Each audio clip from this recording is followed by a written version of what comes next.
జై శ్రీకృష్ణ. శ్రీ గురుభ్యో నమ.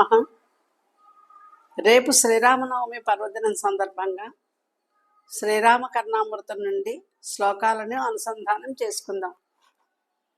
శ్రీరామం శివచాపభంగ నిపుణం సీతాంగనా వల్లభం సుత్రామార్చిత పాద పద్మయుగళం సూర్యందు నేత్రోజ్వలం కర్పూరాంగ విలేపనం ఘనరుచిం కారుణ్యపాధోనిధిం వందే కల్పతరు ప్రవేశిత లససింహాసనాధిష్ఠితం. ఈశ్వర ధనుస్సును శివచాపమును విరుచుటలో నేర్పగలిగిన వాడు, సీతకు ప్రియమైనటువంటి వాడు, దేవేంద్రుడిచే పూజింపబడిన పాదపద్మద్వంద్వము కలిగినట్టివాడు, సూర్యచంద్ర రూపమైన నేత్రములతో ప్రకాశించువాడు, కల్పవృక్ష సమీపమునందున్నట్టి ప్రకాశించేటువంటి సింహాసనమును అధిష్ఠించినటువంటి శ్రీరామచంద్రుణ్ణి సేవించుచున్నాను.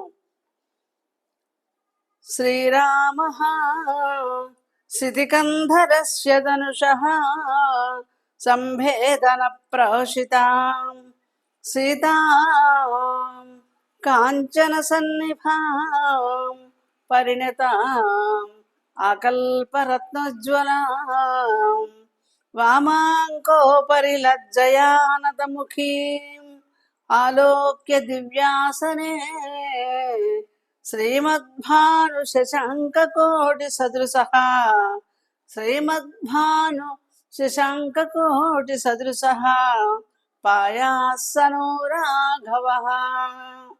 శివధనస్సు విరచటి చేత లభించినట్టి బంగారంతో సమానమైనటువంటి ఆ రూపముగా మారిన లక్ష్మి అయినటువంటి అలంకారములు అందలి రత్నముల వలె ప్రకాశిస్తున్నటువంటి ఎడమ తొడప ఉండి సిగ్గుచే వంచబడిన ముఖము కలిగినటువంటి సీతమ్మను చూచి ప్రశస్తమైన పీఠమునందు కూర్చుండి శోభించుచున్నటువంటి శ్రీరామచంద్రుడు మనల్ని రక్షించుగాక. శ్రీరామం భువనైక సుందరతనం ధారాధర శ్యామలం రాజీవాయతలోచనం రఘువరం రాకేందు బింబాననం కోదండాది నిజాయుధాశ్రిత భుజై భాంతం విదేహాత్మజా దీనం భక్తజనావనం రఘువరం దీనం భక్తజనావనం రఘువరం శ్రీరామచంద్రం భజే. లోకములలో ఒకటైనటువంటి అపురూపమైనటువంటి దివ్యమైనటువంటి సౌందర్యము కలిగిన వాడు, మేఘము వలె నల్లనైనటువంటి పద్మము వలె విస్తారమైన నేత్రములు కలిగిన రఘువంశ శ్రేష్ఠుడైనటి పూర్ణ చంద్రబింబము వంటి ముఖము కలిగి శోభిల్లుచు ధనుస్సు మొదలైనటువంటి తన ఆయుధాలచే ఆశ్రయించబడిన భుజముల చేత ప్రకాశిస్తూ సీతానాథుడై ప్రకాశిస్తూ భక్తజనులను రక్షిస్తున్నటువంటి రఘుశ్రేష్ఠుడైనటువంటి శ్రీరామచంద్రుణ్ణి సేవిస్తూ ఉన్నాను.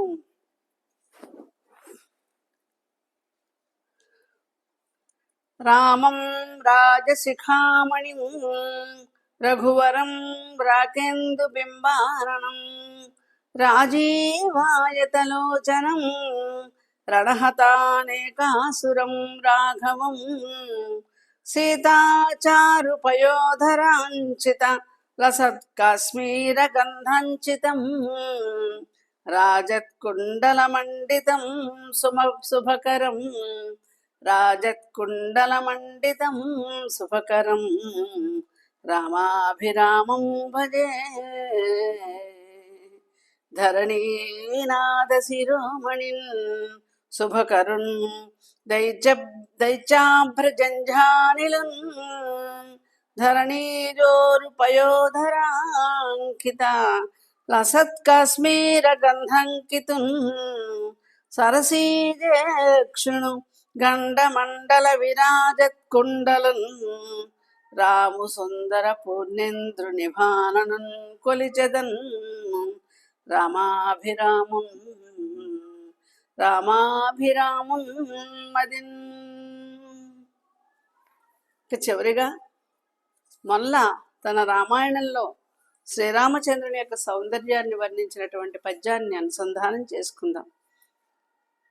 ఆంజనేయ స్వామి సీతాన్వేషణ కొనసాగించి ఆ లంకానగరంలో అశోకవనంలో సీతాదేవిని గాంచిన తర్వాత, ఆమె దర్శనమైన తర్వాత సీతమ్మ వారు ఆయన్ని శంకిస్తుంది. వచ్చినవాడు మారువేషంలో ఉండేటువంటి రావణుడేమో అని శంకిస్తుంది. అందుకని రాముని యొక్క ఆనవాళ్లు చెప్పమని అడిగితే ఆంజనేయ స్వామి ఈ విధంగా చెప్తున్నాడు. రాముని యొక్క సౌందర్యాన్ని ఇట్లా వర్ణించింది మొల్ల ఆంజనేయుని యొక్క పాత్ర ద్వారా.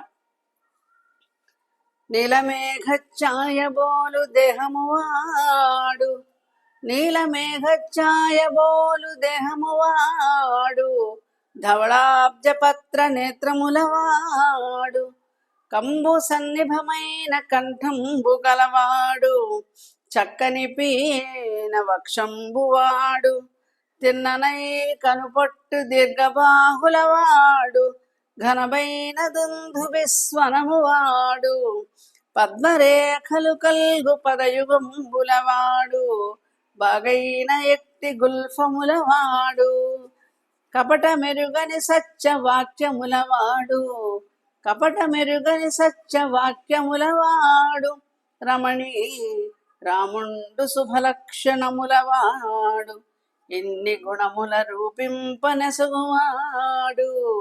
వరుస సౌమిత్రి బంగారు వన్నెవాడు, వరుస సౌమిత్రి బంగారు వన్నెవాడు. విధంగా శ్రీరామనామ సందర్భంగా మనం రామనామ కీర్తన చేసుకున్నాం. స్వస్తి, ధన్యవాదాలు. దయచేసి ఈ ఆడియో విన్న వెంటనే ప్రతి ఒక్కరూ కూడా సబ్స్క్రైబ్ చేసుకోవాల్సిందిగా మనవి.